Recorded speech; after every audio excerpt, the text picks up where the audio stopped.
Hi friends, welcome back to my channel. ನಾನು ನಿಮ್ಮ ಗೆಳತಿ ರೇಖಾ. ಸೊ ಫ್ರೆಂಡ್ಸ್, ಗರ್ಭಿಣಿ ಸ್ತ್ರೀಯರಲ್ಲಿ ಗರ್ಭದಲ್ಲಿ ಬೆಳೀತಾ ಇರುವಂಥ ಮಗು ಗಂಡೋ ಹೆಣ್ಣೋ ಅಂತ ತಿಳ್ಕೊಳ್ಳುವಂಥ ಆಸಕ್ತಿ ಇದ್ದೇ ಇರುತ್ತೆ. ಅದರಲ್ಲೂ ನಮ್ಮ ಒಂದು ಓಲ್ಡ್ ವೈಫ್ ಟೇಲ್ಸನ್ನು ನೋಡೋದಾದರೆ ಅವರು ಹೇಳಿರುವಂಥ ಪ್ರಕಾರ ಅನೇಕ ಒಂದು ಸಿಂಪ್ಟಮ್ಸು ಗರ್ಭಿಣಿ ಸ್ತ್ರೀಯರಲ್ಲಿ ನೋಡಿದರೆ ಅದು ಯಾವ ಮಗು ಅಂತ ಕ್ಷಣದಲ್ಲೇ ತಿಳ್ಕೊಬೋದಾಗಿದೆ. ಹಿಂದಿನ ಕಾಲದಲ್ಲಿ ಹೇಳ್ತಾ ಇರುವಂಥ ಅನೇಕ ಒಂದು ಎಕ್ಸ್ಪೀರಿಯನ್ಸ್ ಮಾತುಗಳು ನಿಜನೇ ಆಗಿದೆ. ಆ ನಿಟ್ಟಿನಲ್ಲಿ ಇವತ್ತು ಕೆಲವೊಂದು ಸಿಂಪ್ಟಮ್ಸನ್ನು ನಿಮಗೆ ತಿಳಿಸ್ಕೊಡ್ತಾ ಇದ್ದೀನಿ. ಆ ಸಿಂಪ್ಟಮ್ಸ್ ನಿಮ್ಮಲ್ಲೂ ಕಂಡು ಬಂದರೆ ಅದು ಗರ್ಭದಲ್ಲಿ ಬೆಳೀತಾ ಇರುವಂಥದ್ದು ಯಾವ ಮಗು ಅಂತ ನೀವು ಕ್ಷಣದಲ್ಲೇ ತಿಳ್ಕೊಬೋದು. ಅದರಲ್ಲಿ ಮೊದಲನೇದು ನೋಡೋಣ, ಮಾರ್ನಿಂಗ್ ಸಿಕ್ನೆಸ್ ಮತ್ತು ನಾಸಿಯಾ.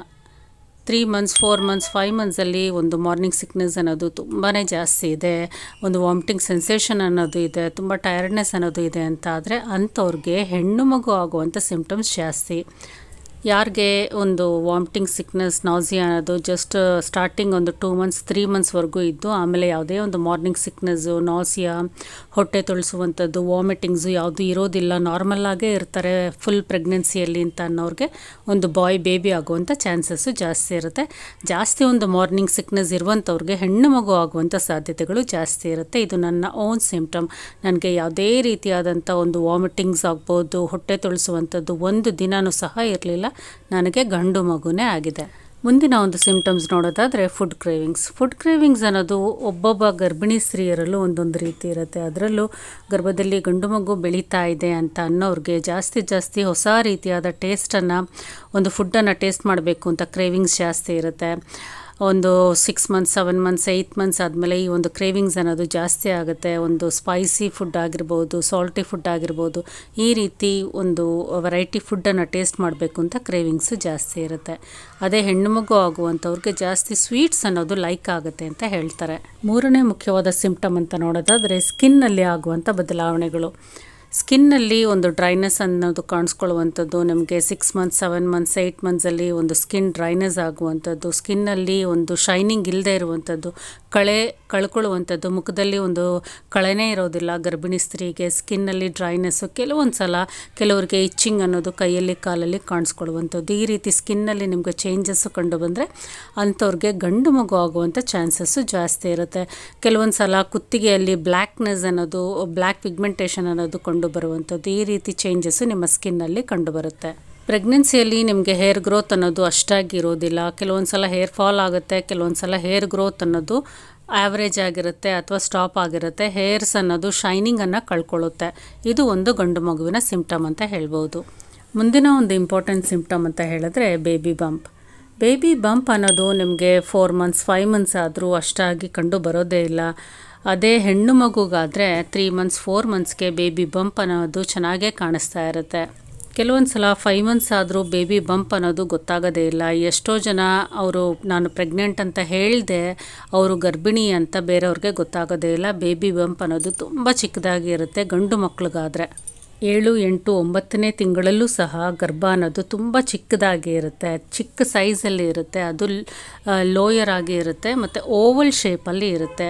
ಚಿಕ್ಕ ಸೈಜ್ ಆದ ಬೇಬಿ ಬಂಪ್ ಓವಲ್ ಶೇಪಲ್ಲಿ ಇದೆ ಅಂತಾದರೆ ಅದು ಬೇಬಿ ಆಗುವಂಥ ಸಾಧ್ಯತೆಗಳು 90% ಇರುತ್ತೆ.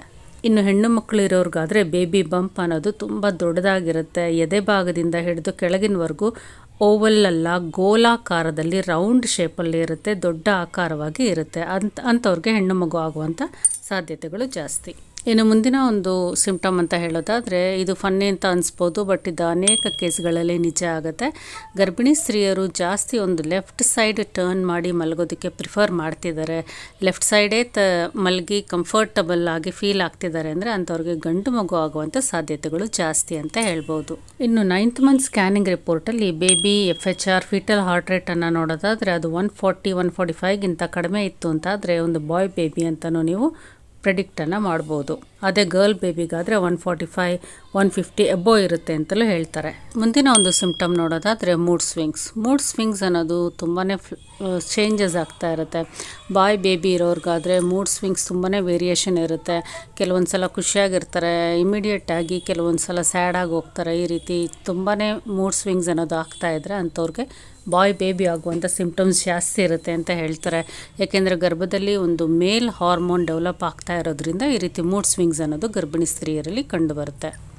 ಪ್ರೆಗ್ನೆನ್ಸಿಯಲ್ಲಿ ಬೇಬಿ ಬಂಪ್ ಚಿಕ್ಕದಾಗಿ ಲೋಯರ್ ಆಗಿ ಇತ್ತು, ಓವಲ್ ಶೇಪಲ್ಲಿ ಇತ್ತು ಅಂದರೆ ಗಂಡು ಮಗು ಅಂತ ಹೇಳ್ತಾರೆ. ಅದರ ಜೊತೆಗೆ ಒಂದು ಬಾಡಿ ವೆಯ್ಟ್ ಅನ್ನೋದು ತುಂಬ ಜಾಸ್ತಿ ಪುಟ್ಟಪ್ ಆಗೋದಿಲ್ಲ.